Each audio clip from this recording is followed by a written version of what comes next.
ನಮಸ್ಕಾರ ಸ್ನೇಹಿತರೆ, ಹೇಗಿದ್ದಾರೆ ಎಲ್ಲರೂ ಚೆನ್ನಾಗಿದ್ದಾರೆ ಅನ್ಕೊಂಡಿದ್ದೀನಿ ಸ್ನೇಹಿತರೆ. ಎಲ್ರಿಗೂ SPB ಮೀಡಿಯಾದ ಮತ್ತೊಂದು ವಿಡಿಯೋಗೆ ತಮಗೆಲ್ರಿಗೂ ಸುಸ್ವಾಗತ ಸ್ನೇಹಿತರೆ. 2025ರಲ್ಲಿ ತುಲಾ ರಾಶಿಯವರ ಭವಿಷ್ಯ ಹೇಗಿರಲಿದೆ, ಈ ಮೇ ತಿಂಗಳಿಂದ ಹಿಡಿದು ಈ ವರ್ಷದ ಪೂರ್ತಿ ಏನೆಲ್ಲ ಬದಲಾವಣೆಯನ್ನು ನಿಮ್ಮ ಜೀವನದಲ್ಲಿ ಕಂಡಿದ್ದೀರಿ, ಯಾವುದರಲ್ಲಿ ಶುಭವಾಗಲಿದೆ, ಯಾವುದರಲ್ಲಿ ಬಹಳ ಎಚ್ಚರಿಕೆಯನ್ನು ವಹಿಸಬೇಕು, ಹಾಗೆ ನಿಮ್ಮ ವೃತ್ತಿ, ಹಣಕಾಸು, ಆರೋಗ್ಯ, ಕುಟುಂಬ, ಶಿಕ್ಷಣ ಮತ್ತು ನಿಮಗೆ ಇರುವಂತಹ ಸಮಸ್ಯೆಗಳಿಗೆ ಪರಿಹಾರಗಳೇನು ಎಂಬುದರ ಮಾಹಿತಿಯನ್ನು ತಿಳಿಸ್ಕೊಡ್ತಾ ಹೋಗ್ತಾನೆ ಸ್ನೇಹಿತರೆ. ಆದ್ದರಿಂದ ವಿಡಿಯೋನ ಸ್ಕಿಪ್ ಮಾಡದೆ ಇಲ್ಲಿಂದ ಕೊನೆ ತನಕ ನೋಡ್ತಾ ಹೋಗಿ. ಓಡಿಸಿ ವಿಡಿಯೋನ ನೋಡೋದ್ರಿಂದ ಅಷ್ಟು ಇನ್ಫಾರ್ಮೇಷನ್ ಅರ್ಥ ಆಗೋದಿಲ್ಲ ಸ್ನೇಹಿತರೆ. ಸೊ ಫಸ್ಟಿಂದ ಎಂತ ತನಕ ವಿಡಿಯೋನ ವಾಚ್ ಮಾಡಿ. ಹಾಗೆ ನಮ್ಮ ಈ ವಿಡಿಯೋ ಇಷ್ಟ ಆಗಿತ್ತು ಅಂದರೆ ವಿಡಿಯೋಗೆ ಒಂದು ಲೈಕ್ ಮಾಡಿ ಸ್ನೇಹಿತರೆ. ಯಾರಿನ್ನೂ ಚಾನಲ್ನ ಸಬ್ಸ್ಕ್ರೈಬ್ ಮಾಡ್ಕೊಂಡಿಲ್ಲ ಅವರು ಈಗಲೇ ಸಬ್ಸ್ಕ್ರೈಬ್ ಮಾಡಿಕೊಂಡು ಪ್ರತಿನಿತ್ಯ ವಿಡಿಯೋನ ವಾಚ್ ಮಾಡ್ತಿರೋರಿಗೆ ಥ್ಯಾಂಕ್ ಯು ಸೋ ಮಚ್ ಅಂತ ಹೇಳ್ತಾ, ಇನ್ನು ತಡ ಮಾಡೋದು ಬೇಡ ಸ್ನೇಹಿತರೆ. ಈ ತುಲಾ ರಾಶಿಯವರಿಗೆ 2025ರಲ್ಲಿ ಏನೆಲ್ಲ ಅದೃಷ್ಟಲಿದೆ, ನಿಮ್ಮ ಜೀವನದಲ್ಲಿ ಏನೆಲ್ಲ ಬದಲಾವಣೆಯನ್ನು ಕಾಣ್ತಾ ಹೋಗ್ತೀರಿ, ಈಗ ಒಂದೊಂದಾಗಿ ತಿಳಿಸ್ಕೊಡ್ತಾ ಹೋಗ್ತೇನೆ. ಗಮನವಿಟ್ಟು ನೋಡ್ತಾ ಹೋಗಿ ಸ್ನೇಹಿತರೆ. ಮೊದಲನೇದಾಗಿ ಚಿತ್ತ ನಕ್ಷತ್ರದ 3ನೇ 4ನೇ ಪಾದ, ಸ್ವಾತಿ ನಕ್ಷತ್ರದ 4ನೇ ಪಾದ, ವಿಶಾಖ ನಕ್ಷತ್ರದ 1, 2, 3 ಪಾದದ ಅಡಿಯಲ್ಲಿ ಜನಿಸಿದವರು ಈ ತುಲಾ ರಾಶಿಗೆ ಬರ್ತಾರೆ ಸ್ನೇಹಿತರೆ. ಈ ರಾಶಿಯ ಅಧಿಪತಿ ಶುಕ್ರ ಗ್ರಹವಾಗಿರ್ತಾರೆ ಸ್ನೇಹಿತರೆ. ಒಟ್ಟಾರೆಯಾಗಿ 2025ರ ಜಾತಕ ಫಲವನ್ನು ನೋಡ್ತಾ ಹೋಗೋದಾದ್ರೆ, ತುಲಾ ರಾಶಿಯ ಅಡಿಯಲ್ಲಿ ಜನಿಸಿದ್ದವ್ರಿಗೆ 2025ರಲ್ಲಿ ಗ್ರಹಗಳ ಸ್ಥಾನವು ಹೀಗಿರ್ತದೆ. ಶನಿಯು ಕುಂಭದಲ್ಲಿ 5ನೇ ಮನೆಯಲ್ಲಿ ಇರ್ತಾರೆ, ಮೀನದಲ್ಲಿ ರಾಹು 6ನೇ ಮನೆಯಲ್ಲಿ ಮತ್ತು ಕೇತು ಕನ್ಯಾ ರಾಶಿಯ 12ನೇ ಮನೆಯಲ್ಲಿ ಇರ್ತಾರೆ ಸ್ನೇಹಿತರೆ. ಮೇ 1ರವರೆಗೆ ಗುರು ಮೇಷದಲ್ಲಿ 7ನೇ ಮನೆಯಲ್ಲಿ ಇದ್ದು, ಅದಾದ ನಂತರ ವರ್ಷ ಪೂರ್ತಿ ವೃಷಭ ರಾಶಿಯಲ್ಲಿ 8ನೇ ಮನೆಯಲ್ಲಿ ಇರ್ತಾರೆ ಸ್ನೇಹಿತರೆ. ಇನ್ನು 2025ರ ಜಾತಕದ ಪ್ರಕಾರ ಬರೋದಾದ್ರೆ, ಈ ವರ್ಷ ತುಲಾ ರಾಶಿಯವರಿಗೆ ಶುಭವಾಗುತ್ತಾ, ಯಶಸ್ಸು ನಿಮಗೆ ದೊರೆಯುತ್ತಾ ಅಂತ ಕೇಳೋದಾದ್ರೆ, ಈ ತುಲಾ ರಾಶಿಯವರಿಗೆ ಬೆಳವಣಿಗೆ, ಹೊಸ ಅವಕಾಶಗಳು ಮತ್ತು ಎಚ್ಚರಿಕೆಯಿಂದ ಇರಬೇಕಾದ ಸಮಯಗಳ ಮಿಶ್ರ ಪ್ರಭಾವವನ್ನು ತತ್ತು ಹೋಗ್ತದೆ. ಶನಿ ವರ್ಷದ ಆರಂಭದಲ್ಲಿ ಕುಂಭ ರಾಶಿಯ 5ನೇ ಮನೆಯಲ್ಲಿ ಸಂಚರಿಸ್ತಾರೆ. ಇದರಿಂದ ನಿಮ್ಮ ಸೃಜನಾತ್ಮಕತೆ, ಜ್ಞಾನ ಮತ್ತು ಮಕ್ಕಳೊಂದಿಗೆ ಸಂಬಂಧಗಳು ಉತ್ತಮವಾಗ್ತಾ ಹೋಗ್ತವೆ. ಮೀನರಾಶಿಯಲ್ಲಿ 6ನೇ ಮನೆಯಲ್ಲಿ ರಾಹು ಸಂಚರಿಸುವುದರಿಂದ ಆರೋಗ್ಯದಲ್ಲಿ ಸುಧಾರಣೆ ಮತ್ತು ಕೆಲಸದಲ್ಲಿ ಯಶಸ್ಸು ಕೂಡ ಲಭಿಸ್ಬೋದು. ಆದರೆ ಕೆಲವು ಆರೋಗ್ಯ ಸಂಬಂಧಿಸಿದಂತಹ ಸಮಸ್ಯೆಗಳು ಕೂಡ ಎದುರಾಗ್ಬೋದು ಸ್ನೇಹಿತರೆ. ಶನಿ 6ನೇ ಮನೆಗೆ ಪ್ರವೇಶಿಸುತ್ತಾರೆ. ಇದರ ಪರಿಣಾಮ ಕೆಲಸದಲ್ಲಿ ಶಿಸ್ತಿನ ಪ್ರವೃತ್ತಿ, ಆರೋಗ್ಯ ಸಂಬಂಧಿತ ಸಂರಕ್ಷಣೆಯ ಜಾಗೃತಿಯೊಂದಿಗೆ ಶತ್ರುಗಳನ್ನು ಸಮರ್ಥವಾಗಿ ಜಯಿಸುವಂತಹ ಶಕ್ತಿಯು ಕೂಡ ನಿಮ್ಮಲ್ಲಿ ಬೆಳೀತಾ ಹೋಗ್ತದೆ ಸ್ನೇಹಿತರೆ. ಮೇ 18ರಂದು ರಾಹು 5ನೇ ಮನೆಯಲ್ಲಿ ಪ್ರವೇಶಿಸುತ್ತಾನೆ. ಇದರಿಂದ ನಿಮ್ಮ ಸೃಜನಾತ್ಮಕ ಪ್ರಯತ್ನಗಳು ಮತ್ತು ಮಕ್ಕಳ ಜೊತೆಗಿನ ಸಂಬಂಧಗಳಲ್ಲಿ ಎಚ್ಚರಿಕೆ ಅಗತ್ಯವಾಗಿರುತ್ತದೆ. ಗುರು ವೃಷಭ ರಾಶಿಯ 8ನೇ ಮನೆಯಲ್ಲಿ ವರ್ಷಾರಂಭದಲ್ಲಿ ಸಂಚರಿಸುತ್ತಾರೆ. ಇದು ಪ್ರಭುತ್ವ, ಆಸ್ತಿ ಹಂಚಿಕೆ ಅಥವಾ ಹೂಡಿಕೆಗಳಲ್ಲಿ ಕೆಲವು ಸಂಕಷ್ಟಗಳನ್ನು ಉಂಟು ಮಾಡಬಹುದು ಸ್ನೇಹಿತರೆ. ಆದರೆ ಮೇ 14ರಂದು ಗುರು ಮಿಥುನ ರಾಶಿಗೆ 9ನೇ ಮನೆಯಲ್ಲಿ ಪ್ರವೇಶಿಸುವುದರಿಂದ ಇದರಿಂದ ದೂರ ಪ್ರಯಾಣ, ಆಧ್ಯಾತ್ಮಿಕ ಬೆಳವಣಿಗೆ ಮತ್ತು ಉನ್ನತ ಶಿಕ್ಷಣದ ಅವಕಾಶಗಳು ಕೂಡ ನಿಮಗೆ ದೊರೆತು ಹೋಗ್ತದೆ. ಒಟ್ಟಾರೆಯಾಗಿ ಈ ಡಿಸೆಂಬರ್ ವೇಳೆಗೆ ಗುರು ಕಟಕ ರಾಶಿಯ ಮೂಲಕ ವೇಗವಾಗಿ ಸಂಚರಿಸಿ ಮಿಥುನ ರಾಶಿಯಲ್ಲಿ ಪ್ರವೇಶಿಸ್ತಾರೆ. ಇದರಿಂದ ಉದ್ಯೋಗ, ಆಧ್ಯಾತ್ಮಿಕತೆಯಲ್ಲಿ ಬೆಳವಣಿಗೆ ಹಾಗೆ ವೃತ್ತಿ ಕ್ಷೇತ್ರದಲ್ಲಿ ಮಹತ್ವದ ಬದಲಾವಣೆಗಳು ಉಂಟಾಗುವಂತಹ ಸಾಧ್ಯತೆಗಳಿವೆ ಸ್ನೇಹಿತರೆ. ಇನ್ನು ಈ ತುಲಾ ರಾಶಿಯವರಿಗೆ ಉದ್ಯೋಗದಲ್ಲಿ 2025 ಉತ್ತಮವಾಗಿರಲಿದೆಯಾ, ಸಮಸ್ಯೆಗಳು ನಿವಾರಣೆಯಾಗುತ್ತೆ ಅಂತ ಕೇಳೋದಾದರೆ, 2025ರ ಜ್ಯೋತಿಷ್ಯ ಜಾತಕದ ಪ್ರಕಾರ ಬರೋದಾದರೆ, ತುಲಾ ರಾಶಿಯ ಉದ್ಯೋಗಿಗಳಿಗೆ ಬಾಳಿನಲ್ಲಿ ವೃದ್ಧಿ ಮತ್ತು ಸಮಸ್ಯೆಗಳ ಮಿಶ್ರ ಅನುಭವ ಉಂಟಾಗ್ತಾ ಹೋಗ್ತದೆ. ಶನಿಯ ಪ್ರಭಾವದಿಂದ ಪ್ರಾರಂಭದಲ್ಲಿ ಕಾರ್ಯಕ್ಷೇತ್ರದಲ್ಲಿ ಕೆಲವು ಅಡಚಣೆಗಳನ್ನು ಎದುರಿಸಬೇಕಾಗುವುದು. ಇದು ಮುಖ್ಯವಾಗಿ ಅಜ್ಞಾತ ಶತ್ರುಗಳು ಅಥವಾ ಸ್ಪರ್ಧಾತ್ಮಕ ಸಹೋದ್ಯೋಗಿಗಳಿಂದ ಇರುತ್ತದೆ. ಈ ಸಮಯದಲ್ಲಿ ಹೊಸ ಉದ್ಯೋಗ ಹುಡುಕುತ್ತಿರೋಕ್ಕಿಂತ ಈಗಿರುವ ಕೆಲಸದಲ್ಲಿ ಸ್ಥಿರತೆಯನ್ನು ಕಾಪಾಡುವುದು ಒಳಿತವಾಗಿರುತ್ತದೆ. ನಿಯೋಜಿತ ಯೋಜನೆ ಮತ್ತು ಸಹನೆಯೊಂದಿಗೆ ನಿಮ್ಮ ಕೆಲಸದಲ್ಲಿ ಶ್ರದ್ಧೆಯನ್ನು ವರ್ತಿಸಿ ಸ್ನೇಹಿತರೆ. ಈ ಸಮಯವನ್ನು ನಿಮ್ಮ ಯಶಸ್ವಿಯಾಗಿ ನಿರ್ವಹಿಸುವುದು ಬಹಳ ಅನುಕೂಲಕರವಾಗಿರುತ್ತದೆ. ಈ ಕೆಲಸದಲ್ಲಿ ಅವಕಾಶಗಳೊಂದಿಗೆ ಬಲವಾದ ಸ್ಪರ್ಧೆ ಮತ್ತು ಸಂಯಮ ಅಗತ್ಯವಾಗಿರುತ್ತದೆ. ಈ ಮೇ ತಿಂಗಳ ನಂತರ ಗುರು 9ನೇ ಮನೆಯನ್ನು ಪ್ರವೇಶಿಸುತ್ತಾರೆ. ಈ ಮನೆಯಲ್ಲಿ ಕೆಲಸದ ಪರಿಸ್ಥಿತಿಗಳು ಸುಧಾರಿಸ್ತಾ ಹೋಗ್ತವೆ. ಉದ್ಯೋಗದಲ್ಲಿ ಉತ್ತಮ ಸ್ಥಾನಮಾನದಲ್ಲಿ ಬೆಳವಣಿಗೆ ಮತ್ತು ಹೆಚ್ಚುವರಿ ಆದಾಯದ ಸಾಧ್ಯತೆಗಳಿವೆ. ಗುರುವಿನ ಅನುಗ್ರಹದಿಂದ ನಿಮ್ಮ ಪ್ರಯತ್ನಗಳಿಗೆ ಪುರಸ್ಕಾರ ಕೂಡ ದೊರೆತು ಹೋಗ್ತದೆ ಸ್ನೇಹಿತರೆ. ನೌಕರರಿಗೆ ಪ್ರಮೋಷನ್ಗಳು ಅಥವಾ ವೇತನ ಹೆಚ್ಚಳ ಲಭಿಸುವಂತಹ ಸಾಧ್ಯತೆ ಇದೆ. ಮಾರ್ಗದರ್ಶಕರು, ಶಿಕ್ಷಕರು ಅಥವಾ ಸಲಹೆಗಾರರಿಗೆ ಕೆಲಸ ಮಾಡುತ್ತಿರುವವರಿಗೆ ಹೆಸರು, ಕೀರ್ತಿ ಮತ್ತು ಒಪ್ಪಿಗೆಯ ಅವಕಾಶಗಳು ಕೂಡ ದೊರೆತು ಹೋಗ್ತದೆ. ಮೇನಿಂದ 5ನೇ ಮನೆಯಲ್ಲಿ ಕೇತು ಸಂಚರಿಸುವುದರಿಂದ ನಿಮ್ಮ ಸಲಹೆಗಳು ಅಥವಾ ಆಲೋಚನೆಗಳು ಸಮರ್ಥವೆಂಬ ಭಾವನೆ ಹೆಚ್ಚಾಗ್ತಾ ಹೋಗ್ತದೆ. ಇದು ಅಹಂಕಾರವನ್ನು ಉಂಟು ಮಾಡಿ ಸಹೋದ್ಯೋಗಿಗಳ ಜೊತೆ ಮನಸ್ತಾಪವನ್ನುಂಟು ಮಾಡುತ್ತದೆ ಸ್ನೇಹಿತರೆ. ಈ ಸಂದರ್ಭದಲ್ಲಿ ಇತರರ ಅಭಿಪ್ರಾಯಗಳಿಗೆ ಗೌರವ ತೋರುವುದರಿಂದ ಈ ಸಮಸ್ಯೆಗಳು ನಿವಾರಣೆಯಾಗ್ತಾ ಹೋಗ್ತದೆ. ಇದೀಗ ಗುರುವಿನ ಅನುಗ್ರಹ ಉತ್ತಮ ಫಲಿತಾಂಶಗಳನ್ನು ನೀಡಿದರೂ ನಿರ್ಧಾರಗಳನ್ನು ತೆಗೆದುಕೊಳ್ಳುವಾಗ ಬಹಳ ಎಚ್ಚರಿಕೆಯಿಂದ ಇರಬೇಕು. ಈ ಟೈಮ್ನಲ್ಲಿ ತಾಳ್ಮೆಯೊಂದಿಗೆ ಮತ್ತು ದೃಢ ಚಿಂತನೆಯೊಂದಿಗೆ ಮುಂದುವರಿದರೆ 2025 ವರ್ಷವು ಉದ್ಯೋಗದಲ್ಲಿ ಪ್ರಗತಿಗೆ ಮತ್ತು ಭವಿಷ್ಯಕ್ಕೆ ಬಲವಾದ ಅಡಿಪಾಯವನ್ನು ಹಾಕಲು ಬಹಳಷ್ಟು ಸಹಕಾರ ಮಾಡ್ತಾ ಹೋಗ್ತದೆ ಸ್ನೇಹಿತರೆ. ಇನ್ನು ಆರ್ಥಿಕವಾಗಿ ಈ ತುಲಾ ರಾಶಿಯವರಿಗೆ 2025 ಲಾಭದಾಯಕದ ವರ್ಷವೇ. ಹಾಗೆಯೇ ಸಾಲಗಳು ತೀರುತ್ತವೆ ಅಂತ ಕೇಳೋದಾದರೆ ಸ್ನೇಹಿತರೆ, 2025 ವರ್ಷವು ಈ ತುಲಾ ರಾಶಿಯವರಿಗೆ ಆರ್ಥಿಕವಾಗಿ ಬಹಳಷ್ಟು ಅನುಕೂಲಕರವಾಗಿರ್ತದೆ. ಹಿಂದಿನ ವರ್ಷಗಳಲ್ಲಿ ಆರ್ಥಿಕ ಸಮಸ್ಯೆಗಳನ್ನು ಎದುರಿಸಿದಂತಹ ನೀವು ಈ ವರ್ಷದಿಂದ ಸ್ಥಿರ ಆದಾಯ ಮತ್ತು ಆಸ್ತಿ ವೃದ್ಧಿಯನ್ನು ಅನುಭವಿಸ್ತಾ ಹೋಗ್ತೀರಿ. ವೃತ್ತಿಯಲ್ಲಿ ಪ್ರಗತಿ ಮತ್ತು ವ್ಯಾಪಾರದ ಸ್ಥಿರತೆಯನ್ನು ನಿಮ್ಮ ಆದಾಯದಲ್ಲಿ ನಿರಂತರವಾಗಿರ್ತದೆ. ಈ ಸಮಯದಲ್ಲಿ ನೀವು ಹೆಚ್ಚು ಉಳಿತಾಯವನ್ನು ಮಾಡ್ತಾ ಹೋಗ್ತೀರಿ. ಇದು ನಿಮ್ಮ ರಿಯಲ್ ಎಸ್ಟೇಟ್, ಆಭರಣಗಳು ಅಥವಾ ವಾಹನಗಳಂತಹ ಅಮೂಲ್ಯ ಆಸ್ತಿಗಳಿಗೆ ಹೂಡಿಕೆ ಮಾಡಲು ಸೂಕ್ತವಾದಂತಹ ಸಮಯವಾಗಿರ್ತದೆ. ಹೊಸ ಮನೆ ಖರೀದಿಸಲು ಅಥವಾ ಹೀಗಿರುವ ಮನೆಗೆ ಸುಧಾರಣೆ ಮಾಡಲು ಯೋಚಿಸಿದವರಿಗೆ ಈ ವರ್ಷ ಬಹಳ ಅನುಕೂಲಕರವಾಗಿರ್ತದೆ. ಮೇ ತಿಂಗಳ ಬಳಿಕ 9ನೇ ಮನೆಗೆ ಗುರು ಪ್ರವೇಶ ಮಾಡ್ತಾ ಹೋಗ್ತಾರೆ. ಇದು ನಿಮಗೆ ಆರ್ಥಿಕ ವೃದ್ಧಿ ಮತ್ತು ಹೂಡಿಕೆ ಅವಕಾಶಗಳನ್ನು ಹೆಚ್ಚು ಒದಗಿಸ್ತಾ ಹೋಗ್ತದೆ. ರಿಯಲ್ ಎಸ್ಟೇಟ್, ಶಿಕ್ಷಣ ಅಥವಾ ದೀರ್ಘಕಾಲೀನ ಹೂಡಿಕೆಗಳಲ್ಲಿ ಹೂಡಿಕೆ ಮಾಡಲು ಇದು ಉತ್ತಮವಾದಂತಹ ಸಮಯವಾಗಿರ್ತದೆ. ಕುಟುಂಬ ಸಂಬಂಧಿತ ವೆಚ್ಚಗಳು, ಮದುವೆಗಳು, ಧಾರ್ಮಿಕ ಕಾರ್ಯಕ್ರಮಗಳು ಅಥವಾ ಪೂಜೆಗಳಂತಹ ಶುಭ ಕಾರ್ಯಗಳಿಗೆ ವೆಚ್ಚವಾಗಬಹುದು. ಈ ಖರ್ಚುಗಳು ನಿಮ್ಮ ಕುಟುಂಬ ಸಂಬಂಧವನ್ನು ಇನ್ನಷ್ಟು ಬಲಪಡಿಸ್ತಾ ಹೋಗ್ತದೆ ಮತ್ತು ಸಂತೃಪ್ತಿಯನ್ನು ಕೂಡ ತರ್ತಾ ಹೋಗ್ತದೆ. ದೀರ್ಘಕಾಲಿಕ ಹೂಡಿಕೆಗಳಿಗೆ ಒತ್ತನ್ನು ನೀಡಬೇಕಾಗಿರ್ತದೆ ಸ್ನೇಹಿತರೆ.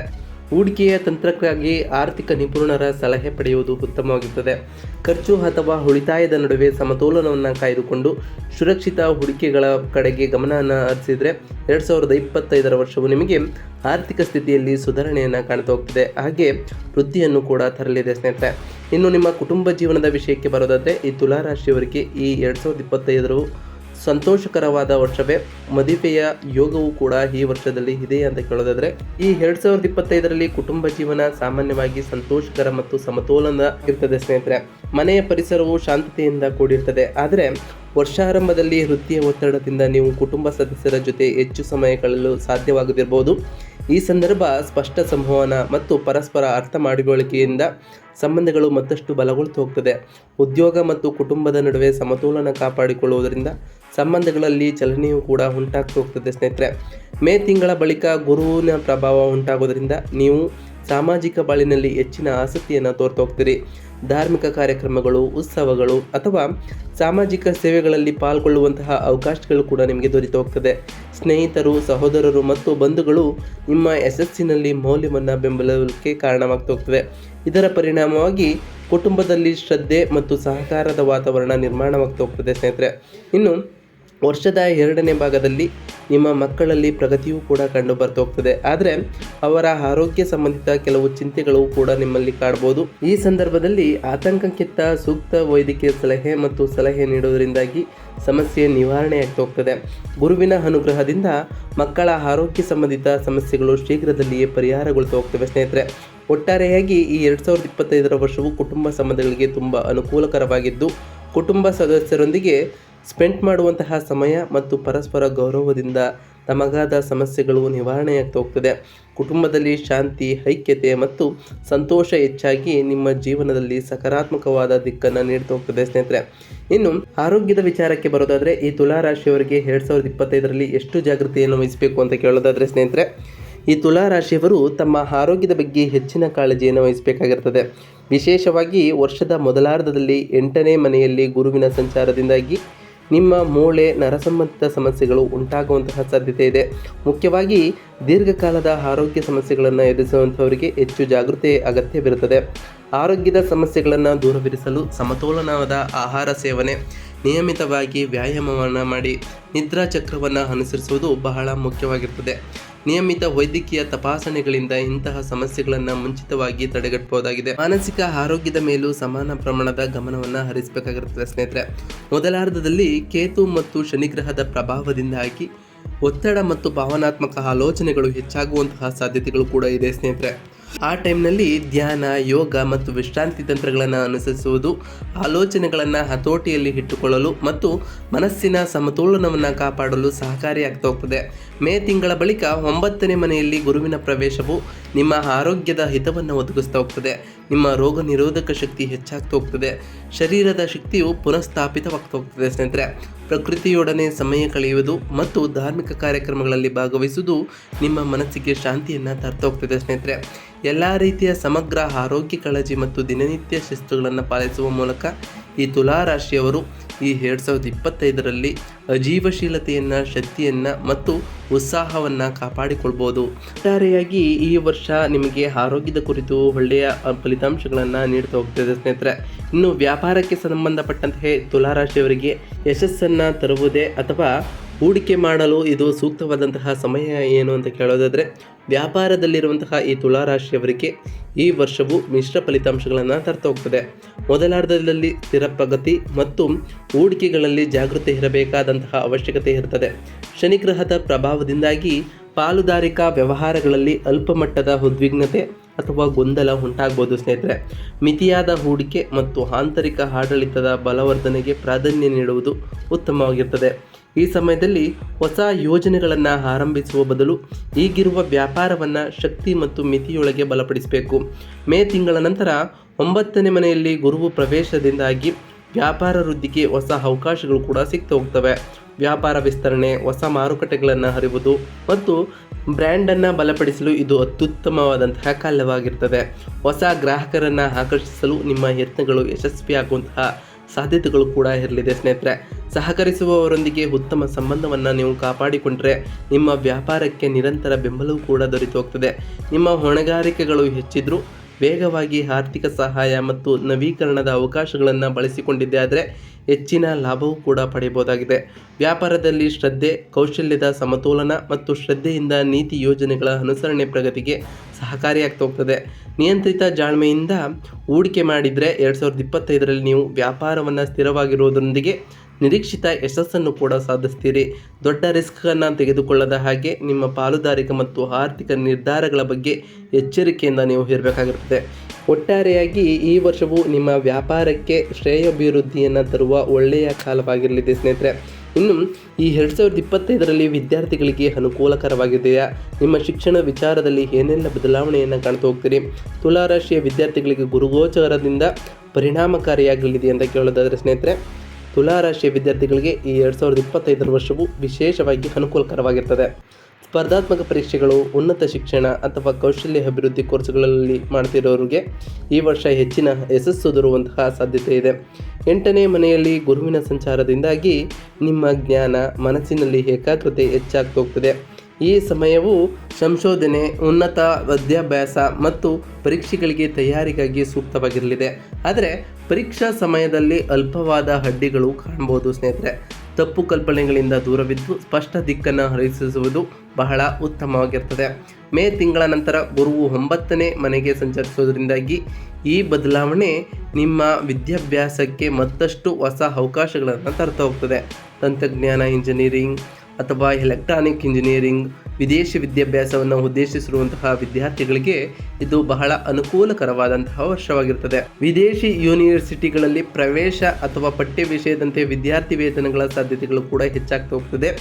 ವೃತ್ತಿ ನಿಟ್ಟಿನಲ್ಲಿ ಅಧ್ಯಯನ ಕೋರ್ಸ್ಗಳು ಮತ್ತು ತರಬೇತಿಗಳನ್ನು ಆರಂಭಿಸಲು ಇದು ಉತ್ತಮವಾದಂತಹ ಸಮಯವಾಗಿರ್ತದೆ. ಸ್ನೇಹಿತರೆ, ಏಕಾಗ್ರತೆ ಮತ್ತು ಗುರುಗಳ ಮಾರ್ಗದರ್ಶನವನ್ನು ಬಳಸಿಕೊಂಡು ಈ 2025ರಲ್ಲಿ ಈ ತುಲಾ ರಾಶಿಯ ವಿದ್ಯಾರ್ಥಿಗಳು ಪ್ರಮುಖ ಶೈಕ್ಷಣಿಕ ಸಾಧನೆಗಳನ್ನು ಗಳಿಸ್ತಾ ಹೋಗ್ತೀರಿ.